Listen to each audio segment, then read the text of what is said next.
اور جب موسیٰ ہمارے مقرر کیے ہوئے وقت پر کوہ طور پر پہنچے اور ان کے پروردگار نے ان سے کلام کیا تو کہنے لگے کہ اے پروردگار مجھے اپنا جلوہ دکھا کہ میں تیرا دیدار کروں۔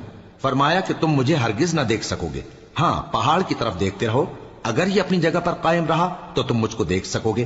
پھر جب ان کے پروردگار نے پہاڑ پر تجلی کی تو اس کو ریزہ ریزہ کر دیا اور موسیٰ بے ہوش ہو کر گر پڑے۔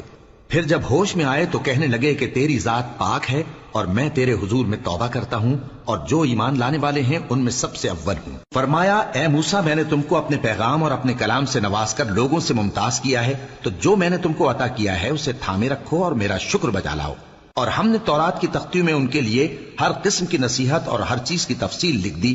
پھر ارشاد فرمایا کہ اسے مضبوطی سے تھامے رہو اور اپنی قوم سے بھی کہہ دو کہ ان باتوں پر بہت اچھی طرح عمل کریں۔ میں انقریب تم کو نافرمان لوگوں کا گھر دکھاؤں گا، جو لوگ زمین میں ناحق تکبر کرتی ہیں ان کو اپنی آیتوں سے پھیر دوں گا۔ اگر یہ سب نشانیاں بھی دیکھ لیں تب بھی ان پر ایمان نہ لائیں، اور اگر بھلائی کا رستہ دیکھیں تو اسے اپنا رستہ نہ بنائیں، اور اگر برائی کی راہ دیکھیں تو اسے رستہ بنا لیں۔ یہ اس لیے کہ انہوں نے ہماری آیات کو جھٹلایا اور ان سے غفلت کرتے رہے، اور جن لوگوں نے ہماری آیتوں اور آخرت کی پیشی کو جھٹلایا ان کے اعمال ضائع ہو جائیں گے۔ یہ جیسے عمل کرتے ہیں ویسا ہی ان کو بدلہ ملے گا۔ اور موسیٰ کے بعد ان کی قوم نے اپنے زیور سے ایک بچڑا بنا لیا، وہ ایک جسم تھا جس میں سے بیل کی آواز نکلتی تھی۔ ان لوگوں نے یہ نہ دیکھا کہ وہ نہ ان سے بات کر سکتا ہے اور نہ ان کو رستہ دکھا سکتا ہے، اس کو انہوں نے معبود بنا لیا اور اپنے حق میں ظلم کیا۔ اور جب وہ نادم ہوئے اور دیکھا کہ گمراہ ہو گئے ہیں تو کہنے لگے کہ اگر ہمارا پروردگار ہم پر رحم نہیں کرے گا اور ہم کو معاف نہیں فرمائے گا تو ہم برباد ہو جائیں گے۔ اور جب موسیٰ اپنی قوم میں نہایت غصے اور افسوس کی حالت میں واپس آئے تو کہنے لگے کہ تم نے میرے بعد بہت ہی برا کام کیا، کیا تم نے اپنے پروردگار کا حکم جلد چاہا؟ یہ کہا اور شدت غضب سے تورات کی تختیاں ڈال دی اور اپنے بھائی کا سر پکڑ کر اپنی طرف کھینچنے لگے۔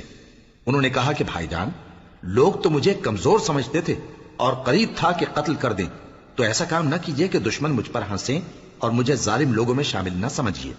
انہوں نے دعا کی کہ اے میرے پروردگار مجھے اور میرے بھائی کو معاف کر دے اور ہمیں اپنی رحمت میں داخل کر، تو سب سے بڑھ کر رحم کرنے والا ہے۔ جن لوگوں نے بچڑے کو معبود بنا لیا تھا ان پر ان کے پروردگار کا غضب واقع ہوگا اور دنیا کی زندگی میں ذلت نصیب ہوگی، اور ہم افترا پردازوں کو ایسا ہی بدلہ دیا کرتے ہیں۔